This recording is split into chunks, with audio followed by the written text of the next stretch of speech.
Po prostu pisz. Łatwo powiedzieć. Wiem, że nic nie jest po prostu. Ale świat wydawców i autorów leży tak naprawdę tylko kilka centymetrów przed każdym z nas. A to, jak stać się autorem powieści, która trafi do tysięcy czytelników, nie jest żadną tajemnicą. Bo recepta na książkę jest bardzo prosta. Jest banalną oczywistością. Wystarczy pisać. Nazywam się Aleksander Sowa i jestem autorem kryminałów.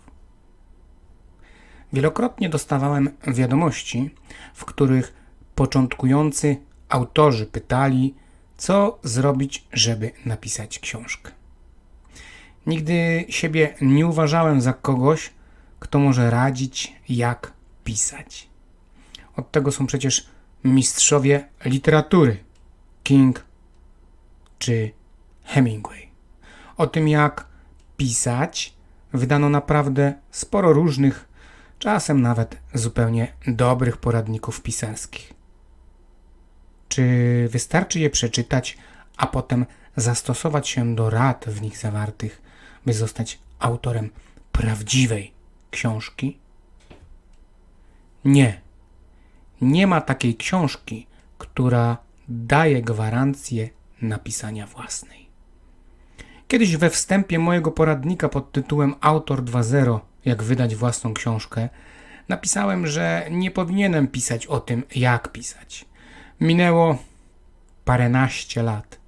Mam wrażenie, że chociaż jestem o wiele bogatszy w doświadczenie, to nic tak naprawdę się nie zmieniło.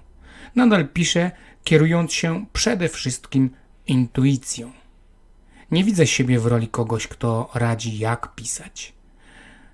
Mam nawet silne przeświadczenie, że tak naprawdę to pisać nie umiem, na co zresztą zwracają uwagę ci bardziej złośliwi. A jednak wciąż co jakiś czas pojawiają się w mojej skrzynce e-mail bardzo podobne do siebie wiadomości. Mam pomysł na wspaniałą, ciekawą, porywającą, bestsellerową, skandalizującą powieść. Niepasujące słowo należy skreślić. I dalej, ale nie wiem, jak zabrać się do pisania.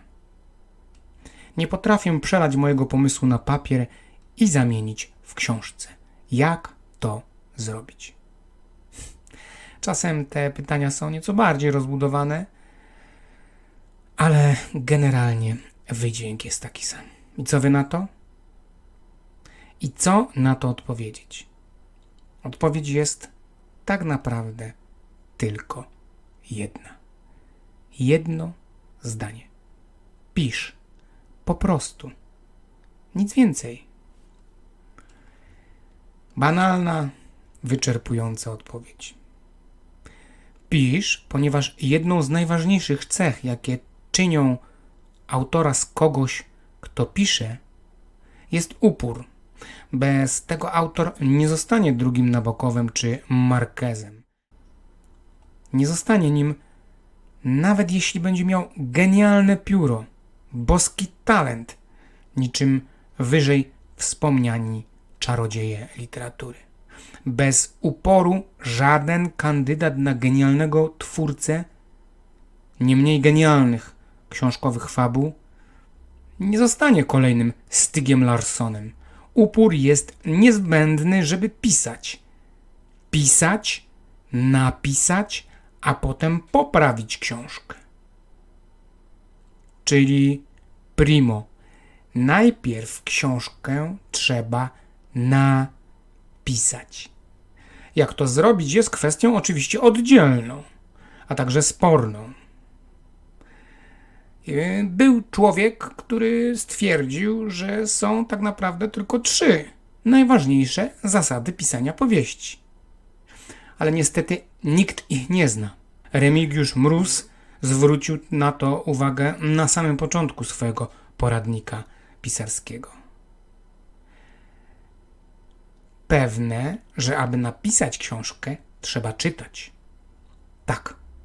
Jednak przeczytanie nawet wszystkich poradników o pisaniu, jak powiedziałem, nie daje gwarancji ukończenia własnej książki. Uważa tak nawet King. Zresztą uważa też, że większość autorów na temat pisania wpada w pułapkę bezsensownego, cytuję, pieprzenia. Warto zatem czytać nie tylko poradniki na temat pisania, ale czytać generalnie. Najlepiej dużo i dobrze. Co znaczy dobrze? No, można zdecydować osobiście. Nie każdy ma przecież ambicje, by za książkę otrzymać Nikę, Nobla czy Angelusa. Literatura popularna to też jednak literatura, a czytanie to frajda. Podobno. Jeśli nie czytasz, nie bierz się za pisanie książek. Zacznij pisać od czytania. Czytać oczywiście trzeba, ale bez tego jednego, najważniejszego czynnika książki najzwyczajniej w świecie napisać się nie da.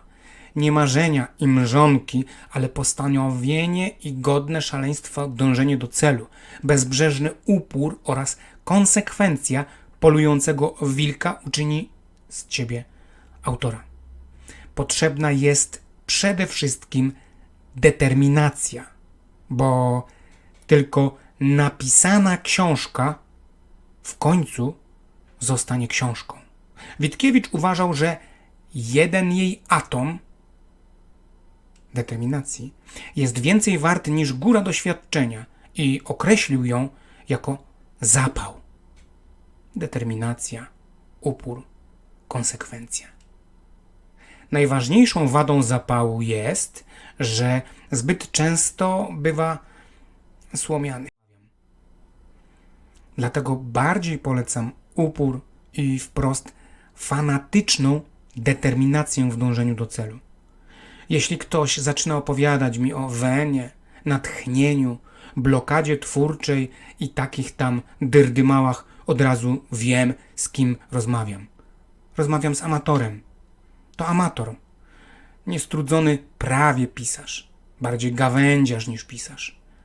Który woli mielić jęzorem niż pisać. Nie autor. I komuś takiemu będzie bardzo trudno napisać książkę.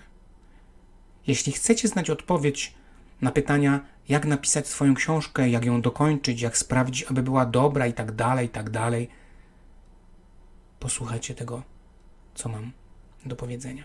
Zastosowanie się do tych rad na etapie pomysłu na książkę gwarantuje ukończenie pisania. Jeśli zastosujecie się do tego, co powiem.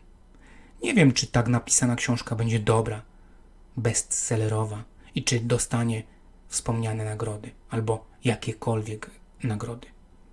Nie wiem. Pewnie nie dostanie. To wynika z czystej statystyki. To jednak oddzielny problem. Nie na dziś, nie na teraz. Teraz wiem, że jeśli zastosujecie się do punktów, o których zaraz powiem, to wasza książka powstanie. A wtedy kto wie, może, bo bez tego, wiadomo, nienapisana książka nigdy książką nie będzie. Co zrobić, żeby napisać książkę? Napisz pierwsze słowo, zdanie. Zacznij pisać. Na razie nie przejmuj się błędami. Na razie pisz. Nie pokazuj tego, co napisałeś do czasu, kiedy nie skończysz. Pisz. Myśl o tym, co piszesz, a nie opowiadaj o tym.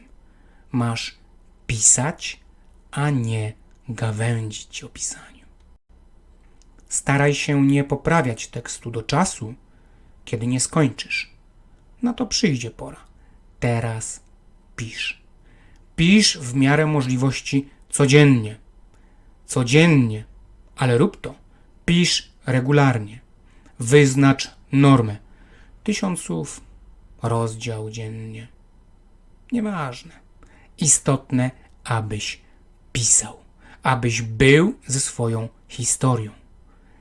Telewizja i Facebook, Twitter, TikTok ogólnie internet, to zasadniczo strata czasu.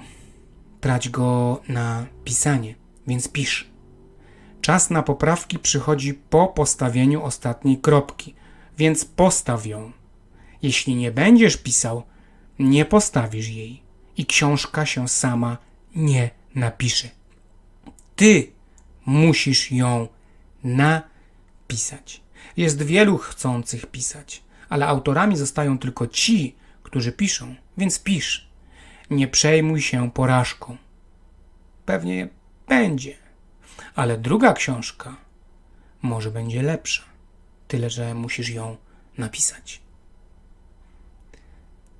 Moim zdaniem każdy, kto zastosuje się do tych kilkudziesięciu zdań, napisze swoją książkę. I z pewnością znajdzie się ktoś, kto wskaże kogoś, który choćby częściowo zastosował się do tych zaleceń, albo ich się nie stosował. Gertrude Stein godzinami z notatnikiem wpatrywała się w krowy i skały, czekając na wenę. George Simenon robił nawet kilkudniowe lub kilkumiesięczne przerwy od pisania, a mimo tego napisał ponad 400 książek. Pilch uciekał od pisania w pastowanie biurka, a jednak jego twórczość nagrodzono. Nike, paszport polityki. Niektórzy wprost mówią o swoich dziwactwach, inni milczą na temat procesu tworzenia. Wszystkich łączy jedno. Piszą i kończą swoje dzieła. Kwestionuj dekalog, jak ci zaprezentowałem powyżej, ale pisz. Napisz pierwsze słowo. Po pierwszym będzie kolejne, a potem będzie ostatnie. I kropka. Do kropki dróg jest naprawdę bardzo dużo. Niektóre bywają dziwne. W większości wypadków nie trzeba jednak nic więcej poza tym, ażeby pisać. Oczywiście te 12 punktów, które przedstawiłem powyżej, absolutnie nie wyczerpuje tematu. Wielu pisarzy wskazuje przecież swoje własne dekalogi pisarskie albo sposoby na pracę. Można o tym z ciekawości poczytać, jasne. Szczególnie, że te rytuały niektórych geniuszy bywają wielce interesujące. Każdy z czasem wypracowuje jednak własny sposób na tworzenie. Na początek najważniejsze jest zupełnie co innego. Nie to, co jest wokół, ale meritum. A meritum to twoja książka. Skup się na niej. Skup się na tym, żeby ją napisać, żeby powstała. Oczywiście zupełnie inną sprawą jest publikacja, czyli wydanie książki. Do tego upór również się przydaje, a czasem nawet może jest bardziej potrzebny niż do napisania książki. Ostrzegam, że nie żartowałem i nie żartuję. Opublikować książkę można z wydawcą lub samodzielnie. Trzeba jedynie pamiętać o jednym. To, jak wydać książkę, czyli znaleźć wydawcę, jest problemem wtórnym, drugorzędnym, bo opublikować można i z wydaniem nie będzie absolutnie żadnego kłopotu, jeśli książka nie będzie napisana. Więc jeśli masz pomysł na książkę, chcesz ją napisać i zostać autorem, a może nawet pisarzem, jest tylko jedna droga. Jedna. Już teraz, zaraz, od razu. Siądź, wyłącz, zacznij pisać. Książka powstaje od pierwszego stuknięcia w klawiaturę. Pisz, pisz i pisz. Po prostu pisz. Nic więcej, a może aż tyle. I zacznij od razu. Za chwilę, teraz, już, natychmiast. Zanim klikniesz w coś, co zaraz zainteresuje cię w sieci, na innej stronie, zastanów się, czy może lepiej nie otworzyć edytora tekstowego i napisać pierwszego słowa. Pierwszego słowa. Bo może właśnie to będzie pierwsze słowo twojej historii, którą kiedyś przeczytają tysiące. Kto wie? Jedno jest pewne. Bez niego, bez pierwszego kliknięcia i pierwszego słowa, a także ostatniego, oczywiście, Twojej historii nikt nigdy nie pozna. Ona na zawsze pozostanie tylko niezrealizowanym pomysłem, książką nigdy nie napisaną. Tak, genialną, świetną, rewelacyjną, ale nie napisaną. A dlaczego? Ponieważ od tej historii, którą ta książka opowiada, ważniejsze okażą się zakupy na Allegro, głupkowate albo zupełnie dobry serial w telewizji, filmiki śmieszne albo durne na TikToku, błyskotliwe komentarze na fejsie, mielenie ozorem, kasowanie spamu, blog, piwo z kumplami, plotki z przyjaciółką, WhatsApp i tysiące spraw, jakie codziennie wszystkich nas dotyczą. Trują pisarzy. Także pisarzy. Może winny będzie brak weny? Może. Ale raczej nie. Prawda jest taka, że komuś, kto mógł zostać autorem, najzwyczajniej zabrakło uporu, determinacji i czasu. Czasu, który ten ktoś stracił i nigdy go już nie odzyska. Nigdy. Więc zacznij pisać. Już teraz. Zaraz. Od razu. Zapraszam do subskrybowania mojego kanału. Zostawcie komentarz, łapkę w górę, łapkę w dół, jeśli Wam się ten podcast nie podobał. Kto wie, może spotkamy się tutaj znowu.